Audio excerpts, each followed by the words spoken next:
신바람 사연 아파트. 오늘의 사연 시작하겠습니다. 결혼한 지 3년 된 31살 여자입니다. 남편이 저보다 4살 연상으로 올해 35살이긴 하지만 집안에서는 늦둥이라 그런가. 시댁에 가면 애기 취급받는 막내나 다름없어요. 연애하는 동안에는 나이차가 많이 나던 남편이 그렇게 어른스러워 보일 수가 없었는데 집에서는 애기 취급을 받으니까 그 느낌도 참 새롭더라고요. 남편이로 아주버님 한 분 계시고 신우 한 분 계시거든요. 아버님은 남편이 20대 때 돌아가셨다고 들었고 70대 중반이신 어머님 밑으로 집안에서 첫째인 곧 50대에 접어드는 아주버님과 40대 중반인 신우가 있어요. 남편의 가족들을 처음 만났을 때는 시어머니도 시어머니겠지만 남편과 나이 차가 있는 신우가 더 무섭고 불편했어요. 주변에서 이야기를 듣고 제 눈으로 직접 보고 하다 보면 보통 며느리 입장에서 신우나 시어머니와 갈등이 생기잖아요? 제 나이만큼 차이 나는 건 아니지만 남편보다 10살 많은 신우를 제가 감당이나 할 수 있을까? 결혼하기 전부터 걱정이 많았습니다. 그런데 오히려 그런 걱정이 무색할 정도로 신우와는 엄청 잘 지내고 있어요. 올해로 중학생 아이 둘 키우는 신우를 사실상 명절 같은 날 제외하고는 만날 일도 거의 없기도 하지만 그건 둘째 치더라도 형님이 참 좋은 분이시거든요. 신우도 시댁에 가면 자기도 똑같은 며느리라고 제가 느낄 고충을 이 집에서 제일 잘 이해해 줄 수 있는 건 남편도 아니고 어머님이나 아주버님도 아니고 바로 자신 아니겠냐고 해줬던 말이 기억나네요. 힘든 일 있으면 언제든지 어깨를 내어줄 테니 기대도 좋다고 하는 신우와는 결혼 후에도 자주 밖에서 따로 만날 정도로 가깝게 지내게 되었습니다. 아무튼 걱정했던 것보다 큰 문제는 없었지만 그렇다고 해서 아무런 어려움이 없던 건 아닙니다. 예상치도 못한 아주버님하고 갈등이 생기기 시작했거든요. 저도 들은 이야기라 자세한 내막까지는 모르고 사실 별로 궁금하지도 않아서 깊게 알려고 하지도 않았습니다만 아주버님은 결혼한 지 얼마 되지 않아서 아내 되셨던 분과 성격 차이로 이혼을 했다고 들었습니다. 아주버님이 결혼했을 때는 아버님도 살아계실 때라고 들었고 집안 첫째이기 때문에 없는 돈 털어서 신혼집도 마련해줬다고 들었어요. 아주버님이 이혼을 하고 난 뒤에는 그 집에서 혼자 살게 되었다는데 아버님이 돌아가시게 되면서 어머님이 아주버님 집으로 들어가게 되었고 시부모님 명의로 되어 있던 아파트가 남편 명의로 돌아가게 되었습니다. 저희가 결혼하면서 그 집에 그대로 신혼살림을 차리게 되었고요. 제가 모아놓은 돈으로 혼수와 리모델링을 했는데도 돈이 많이 남았어요. 결혼을 하게 되면서 집 명의는 공동명의로 한다는 이야기가 오고 가게 되었고 그런데 거기서 아주버님이 난리를 피우게 되었습니다. 아주버님이 그렇게 계산하면 안 된다고 하면서 공동명의를 하려면 저도 그에 상응하는 금액을 가져와야 한다고 하더라고요. 아주버님이 어깃장 부리는 것도 아니고 충분히 이유가 있는 발언이라고 생각했습니다만 알고 보니 아주버님은 동생 결혼을 빌미로 제 욕심을 차리려던 거였어요. 그때 아주버님이 왜 이혼을 했는지 어느 정도 이해가 가더군요. 욕심 많고 제멋대로고 사람 무시하고 사사건건 참견하는 안 좋은 성격은 다 가지고 있었습니다. 아주버님은 신혼집 공동명의를 하는 조건으로 자기 앞으로 7천만 원짜리 외제차를 사오라고 당당하게 요구하더라고요. 예단하는 셈 칠하나요? 그 차를 해와도 집값 반 내는 거보다 싸게 먹히는 거라면서 이 집에 며느리로 들어오고 싶으면 손도 안 대고 코 풀 생각 하지 말고 그에 상응하는 성의를 보이라고 하더라고요. 그게 아니면 공동명의는 꿈도 꾸지 말라고 하면서요. 남편도 나이차가 많은 형님이니까 조금 어렵기는 했는지 딱 잘라서 말을 해주지 못했어요. 다행이었던 건 어머님께서 네가 결혼하는 것도 아닌데 왜 나서서 뭘 해오라 마냐 하냐고 남편 대신 말을 해주더라고요.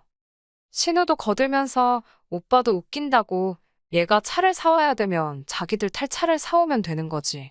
둘이서 알아서 하기로 한 문제를 가지고 상의도 없이 이렇게 껴드는 게 무슨 경우냐고. 대놓고 저희 있는 데서 아주버님 면박을 주더라고요. 오빠가 차 끌고 갈 곳이 어디 있다고 외제차를 사오라고 하냐고 하면서 말입니다. 아주버님이 별다른 직장도 없이 어머님이 운영하시는 가게를 도와주고 있다는 사실을 그때 처음 알게 되었습니다. 어머님과 신우가 나서서 도와준 덕분에 결혼 전에 아주버님 타라고 7천만 원이나 하는 외제차를 사갈 필요는 없게 되었습니다만 그때부터 아주버님하고는 영 잘 지낼 수 없는 상황이 되었습니다. 문제는 어머님이 아주버님하고 같이 살고 있다는 부분이었어요. 만약에 아주버님 때문에 부부 사이에 갈등이나 문제가 생기거나 한다면 문제의 시작인 아주버님을 안 보고 지내면 가능한 부분이지만 아무래도 시어머니를 보러 가면 무조건 만날 수밖에 없는 사람이다 보니 그런 어려움이 따르더라고요. 거기에 일도 어머님 가게를 돕고 계시다 보니 가게로 찾아봬도 아주버님을 마주치는 건 당연한 일이었어요.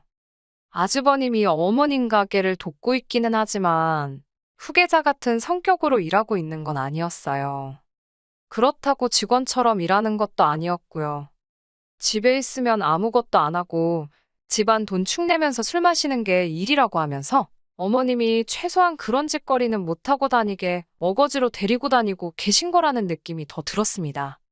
가게에서 힘써야 하는 일 같은 거 있으면 도와주고 가끔 카운터 같은 거 봐주거나 간단한 심부름 정도만 하는 정도로 일을 하고 있었어요.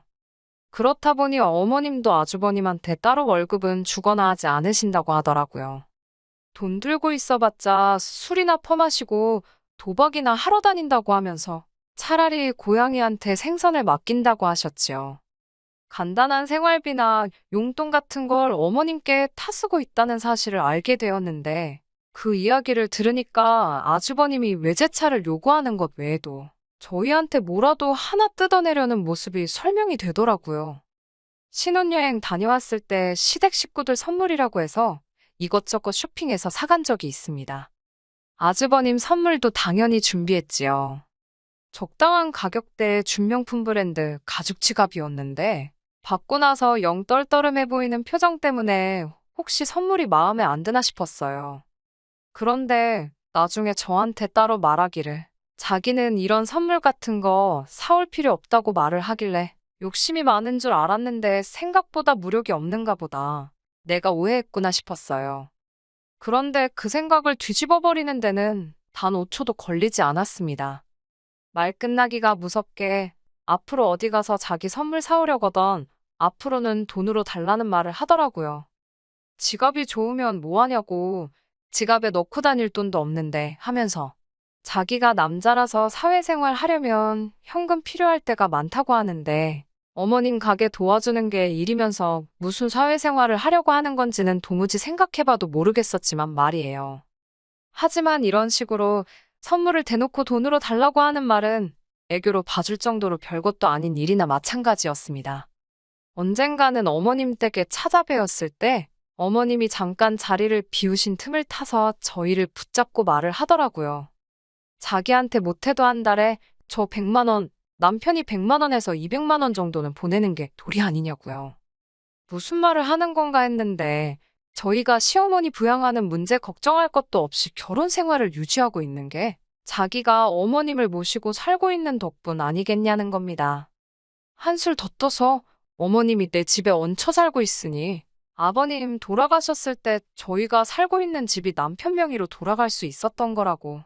사실상 우리 결혼의 1등 공신은 자기나 마찬가지라는 거예요.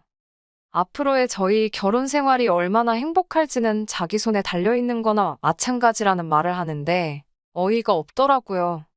그 나이 먹도록 직장도 없고 어머님 밑에서 기생하고 있는데 어떻게 아무리 그림이 그렇다고 하더라도 어머님이 아주버님한테 얹혀 살고 있다는 표현을 할 수나 있는지 싶었습니다. 어머님은 모르게 하라는 말을 하길래 어머님 자리 돌아오시자마자 아주버님한테 그러면 보내라던 돈은 언제부터 보내드리면 되겠느냐 일부러 물어봤습니다.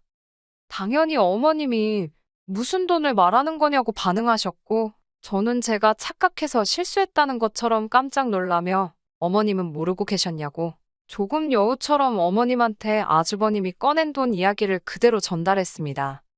어머님은 이야기 다 들으시고는 얼굴이 둘그락불그락해지더니 이제는 돈 나올 구멍이 없으니까 지 동생한테 돈을 뜯어낸다고 하시며 저희가 있는데도 할 말 못할 말 다 꺼내시며 호통을 치셨습니다. 남편하고 제가 어머님한테 달라붙어서 뜯어말리긴 했는데 탈탈 털리고 있는 아주버님을 보고 있으니 솔직히 좀 쌤통이었어요. 아주버님은 항상 저희들 머리 꼭대기 위에 있다고 생각하고 있거든요. 하지만 그 행동의 수준이 뻔히 보였기에 항상 제 손바닥 안에 있었지요. 한두 번씩 돈 문제를 가지고 사소한 사건을 만들어내기는 했는데 결국엔 아주버님 손으로 제 돈 10원짜리 하나 들어간 적이 없었지요. 욕심을 조금이라도 덜 냈으면 어떻게 제가 속아 넘어갔을 수도 있겠는데 매번 저렇게 말도 안 되는 과한 욕심을 부리다 보니 안 들킬 것도 들켜서 본전도 못 찾고는 했습니다. 아주버님이 아무리 노력을 해도 저에게 항상 간파를 당했고 혹시나 아주버님이란 위치로 저를 깔아뭉개려고 하면 항상 어머님이나 신우가 제 편을 들어주면서 방패막이 되어주었습니다. 남편이 의외로 아주버님에게 유독 약한 모습을 보였던 점이 아쉽기는 했지만 남편이 아니더라도 시어머니나 신우가 제 편에 서서 항상 도와주는데 딱히 무서울 건 없었네요. 그렇게 신혼 때부터 현재까지 아주버님이 몇 번의 꼼수를 부렸지만 제가 현명하게 대처해가며 사전에 방지를 했고 큰일로 키우지 않고 항상 좋게 좋게 잘 넘어가고 있었습니다. 어머님도 신우도 아주버님이 이런 사람인 걸 이미 알고 있었기에 오히려 이 정도인데도 일 크게 안 만들고 아무 일도 없었다는 듯이 잘 대처하는 저였기에 저를 더 아껴주셨던 것 같네요. 그런데 얼마 전 도무지 참을 수 없는 아주버님의 행동에 전에 없을 정도로 한판 크게 붙게 되는 사건이 생기게 되었습니다. 저한테 여동생이 있어요. 연년생이고 올해 30이지요. 여동생이 대학 생활하다가 미국으로 잠깐 어학연수차 간 적이 있었습니다. 그런데 거기서 한국교포 사업가와 연애를 시작하게 되었고 어학연수가 끝나고 한국에 들어오는 대신에 그 사람하고 결혼을 하게 되었어요. 개인적인 사정으로 동생 결혼식에는 다녀오지 못했는데 그동안 무소식이 희소식이라고 아무 연락이 없길래 여동생이 미국에서 자리 잡고 잘 지내고 있는가 싶었습니다. 그런데 얼마 전에 여동생이 이혼을 하게 되었다는 소식을 듣게 되었어요. 미국에서 좋은 조건으로 회사도 다니고 있었고 자리도 잘 잡았고 신분 문제도 다 해결된 상태였는데 제 동생은 이 꼴저꼴 보기 싫다는 이유로 그냥 이민 생활 정리하고 한국으로 얼마 전에 돌아오게 되었습니다. 좋은 일로 돌아온 건 아니지만 서로 결혼식 때도 곁에 있어주지도 못했고 떨어져 지낸 기간이 워낙에 길었다 보니 여동생이 다시 제 옆에서 지내게 되었다는 사실이 기쁘기도 하더라고요. 이제 곁에서 같이 지내면서 그동안 자매끼리 못한 것도 해보고 그럴 생각에 부풀어 있었습니다. 아무튼 여동생이 돌아오고 나서 시어머니도 신우도 제 동생을 같이 한번 보고 싶다고 하셨어요. 두 분 다 저한테는 소중한 가족이 되어준 사람들이고 해서 남편 가족들과 해서 여동생과 자리를 한번 만들게 되었습니다. 인연 없이 지내온 형부인데 형부뿐만 아니라 형부 가족들까지 자리에 있으니 제 동생이 아무리 괜찮다고 생각하려고 해도 불편한 점이 많았겠지요. 동생이 긴장하고 정신없는 모습을 보이긴 했지만 그래도 적당히 분위기 좋게 자리가 끝났다고 생각을 했습니다. 그런데 아주버님과의 문제는 그날 이후에 생기게 되었습니다. 뜬금없이 아주버님한테서 전화가 와서 무슨 일인가 싶었어요. 번호는 알았지만 평소에 연락 한번 서로 나눠본 적이 없는 사람이었거든요. 그런데 다짜고짜 아주버님이 제 여동생 전화번호를 물어보길래 그때 딱 이 사람이 무슨 꿍꿍이로 전화를 했는지 알게 되었습니다. 몇 번 거절을 했음에도 불구하고 포기를 모르고 계속해서 연락을 해오고 제 동생 전화번호를 물어보더군요. 아주버님한테 전화 받는 것도 스트레스인데 그 내용이 제 동생 연락처를 달라고 하는 거다 보니 더 스트레스를 받았습니다.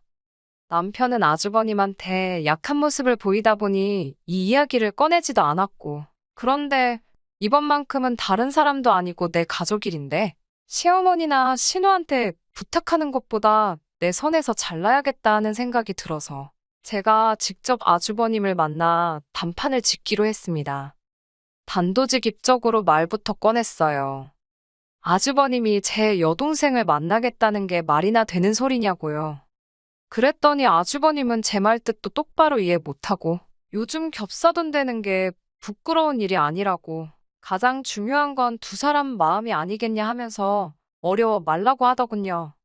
설마 제가 겹사돈이 될까봐 이러겠냐고 하니까 걱정하지 말라면서 우리가 결혼하게 되면 시어머니는 자기들이 그대로 모시고 살겠다고 하는 겁니다.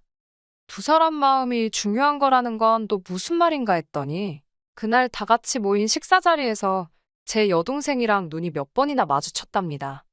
그 뒤로도 자꾸 눈이 마주치는 걸 보니 제 동생이 자기한테 관심이 있는 것 같아 보인다고. 그런데 아주버님 생각에는 언니이자 재수인 제가 두 사람을 도와주지는 못할 망정 이렇게 못 만나게 회방을 놓고 있다고 생각했나 봅니다. 방해꾼 노릇 그만하고 이제 두 사람을 위해 양보하라고요.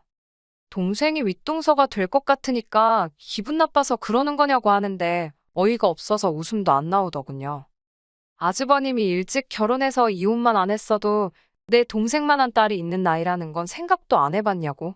둘이 만나는 게 아주버님 생각에는 말이나 되냐고 정도껏 하셔야지. 자꾸 이러면 저도 가만히 있지 않겠다고 한 소리를 했어요. 아주버님은 뻔뻔하게 저한테 데려 성질을 내더군요. 자기가 데려가 준다고 할 때 고맙다고 하고 보내는 게 마치 알리으려는 겁니다. 유학 다녀온 것도 모자라서 한번 다녀온 여잔데 30까지 넘었으면 평생 혼자 살 팔자나 마찬가지라는 겁니다. 솔직히 자기가 자원봉사하는 거나 마찬가지라면서 저한테도 문제가 있다고 떠드는데 한다는 말이 아주버님이 혼자 시어머니 모시고 살면 그 고생이 얼마나 심하겠냐고. 진작에 제가 제 주변 사람들을 아주버님하고 이어줬어야 한다는 거예요.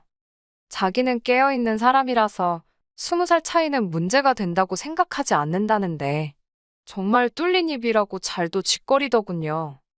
50살 먹은 이혼남의 직업도 뭣도 없으면서 아직도 어머니 밑에 기생하면서 살고 있는 주제에 무슨 소리를 들으려고 주변 사람을 소개시켜주냐고 제발 주제 좀 파악하라고 한마디 했네요. 아주버님의 님자도 붙이기 싫어서 아주버라고 부르고 싶더라고요. 웬만하면 그동안도 일 크게 안 만들고 그냥저냥 넘어갔는데 도무지 참을 수가 없어서 할 말 못할 말 다 쏟아내고 집으로 돌아왔습니다. 동생 구제해주고 싶으면 빨리 마음 바꾸라고 제 뒤통수에 대고 끝까지 저한테 뻔뻔하게 큰소리 치기는 했지만 막상 지도 쪽팔린 건 아는 건지 시어머니한테는 따로 말을 안 했나 봐요. 어머님한테서는 따로 연락이 없었으니 말입니다. 집에 돌아오자마자 남편한테 아주버님 좀 어떻게 해달라고 큰 소리를 쳤어요. 왜 아주버님 때문에 내가 남편한테 큰 소리 쳐야 하는지도 모르겠고. 정말 너무 화가 나서 참을 수가 없더라고요. 그동안 아주버님 일이라면 어려워하던 남편이라서 그런지 더 열이 받았는데 남편도 이번만큼은 그냥 넘어가서는 안 되겠다고 말을 하면서 아주버님한테 전화를 걸더라고요. 그런데 남편이 아주버님한테 화는 안 내고 아주버님 화를 풀어주면서 살살 달래더라고요. 그러면서 아무래도 처제가 형수님 되는 건 아닌 것 같다고 제 동생한테 찝쩍거리지 못하게는 단단히 말해주긴 했지만 아주버님한테 저렇게 나오는 남편을 이해할 수가 없었습니다. 남편한테 지금 그게 일을 해결한 거냐고 큰 소리를 쳤네요. 그런데 남편이 자기가 다 생각이 있다면서 저한테 계획을 말해주더라고요. 그 계획을 들으니까 우리 남편 제법인데? 하는 생각이 들어서 남편에게 믿고 맡겨보기로 했습니다. 아주버님을 다시 만난 건 바로 그 다음 주 주말이었어요. 아주버님을 불러낸 건 저였습니다. 주변에 마침 20살 차이도 문제없다고 하는 사람이 있어서 제 동생 대신에 그 사람을 소개시켜주겠다고 불러냈지요. 아주버님이 기고만장해서는 이제야 정신을 차렸다는 듯이 으스대더라고요. 무슨 일이 벌어질지도 모른 채 말입니다. 그래도 소개받는다고 머리에 못도 바르고 제법 힘 좀 주고 나왔더라고요. 아주버님한테는 남편이 그분을 모시고 오기로 했으니 잠시만 기다려달라 했지요. 시계 봤다가 창밖을 봤다가 아주 떨려서 죽겠나 보더라고요. 이윽고 남편이 도착했고 남편 옆에 동행하신 분을 보더니 아주버님 얼굴이 아주 당황해서는 표정이 다 일그러지더군요. 남편이 데리고 온 사람은 다른 사람이 아니라 시어머니의 절친한 고향 후배로 남편이 이모라고 부르고 따르는 분이셨으니까요. 남편은 아주버님한테 형님이 깨어있는 분이라 한번 다녀온 사람도 괜찮고 20살 차이 나는 사람도 문제가 없다고 하지 않으셨냐 하면서 좋은 자리 주선해봤으니 기회를 놓치지 말라고 했습니다. 애써 만든 자리니 잘 애보라고 말하고 저를 데리고 일어나서는 우리들은 이만 빠져주겠다고 하고 가게 밖으로 향했어요. 아주버님이 밖으로 나가는 저희를 따라 나와서는 상시옷 들어가는 욕을 하면서 저희를 불러 세우더군요. 그런데 가게 밖에서 기다리고 있던 건 저희뿐만이 아니었어요. 시어머니와 신우도 같이 남편의 계획 아래 아주버님을 기다리고 있었습니다. 이미 어머님의 고향 후배분도 어머님도 신우도 남편의 계획 아래 아주버님이 저한테 무슨 짓을 했는지 다 알고 계셨고 고향 후배분도 어머님 도와주는 일인데 뭐가 문제겠냐며 흔쾌히 남편의 계획에 동참을 해주셨어요. 아주버님은 시어머니를 마주치자마자 얼음이 돼서 아무 말도 못하더군요. 어머님은 곧장 아주버님 뺨싸다기를 올려치시면서 첫째라고 오냐오냐 키워준 내 잘못이다 하시고는 너 사람 되는 꼴 보기 전까지는 죽지도 않겠다 큰 소리를 치셨어요. 곧바로 네 스스로 밥 벌어먹고 살 수 있게 될 때까지는 집에 얼씬도 하지 말라고 집에서 챙겨나온 아주버님 짐가방을 던져줬습니다. 그 집이 아주버님이 결혼할 때 신혼집으로 받은 집이긴 하지만 아직까지도 어머님 명의로 되어 있었다고 하네요. 아주버님이 돈 흥청망청 쓰고 도박 때문에 이혼당한 걸 알고 있기 때문에 집 명의를 넘겨줬다간 그 집 날려먹는 건 시간 문제라고 생각해서 어머님 명의로 집을 유지하고 있었던 거예요. 그래도 자식이라고 불쌍하다 생각해서 먹고 살게는 해주고 있었는데 저대로 뒀더니 아주 고삐 풀린 망나니가 되었다며 제 여동생하고 결혼시켜달라고 우겼던 게 화근이 돼요. 이참에 크게 결심하고 아주버님을 집에서 내쫓아버리기로 결심하신 거예요. 집에 돌아와서 남편이 저에게 사과를 해왔습니다.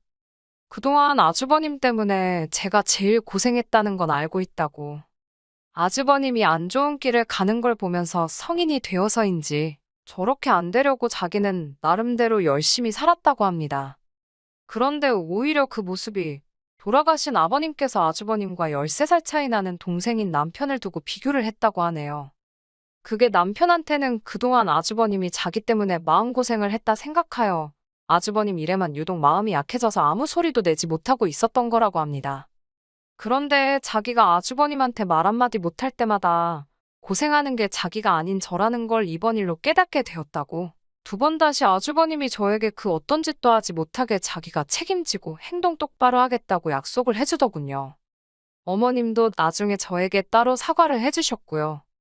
아주버님은 한동안 짐가방만 들고 주변 아는 사람들 집에 돌아가면서 신세지면서 하루하루 연명하고 있다고 하네요.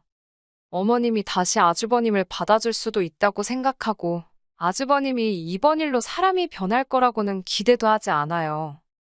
하지만 이제부터는 남편이 제대로 자기 할 일을 해준다고 약속을 했으니 아주버님이 돌아온다고 해도 걱정이 되지는 않네요. 끝까지 들어주셔서 감사합니다. 오늘의 사연은 여기까지입니다. 구독과 좋아요, 알람 설정 부탁드리고 더 좋은 사연으로 다시 찾아뵙겠습니다. 감사합니다.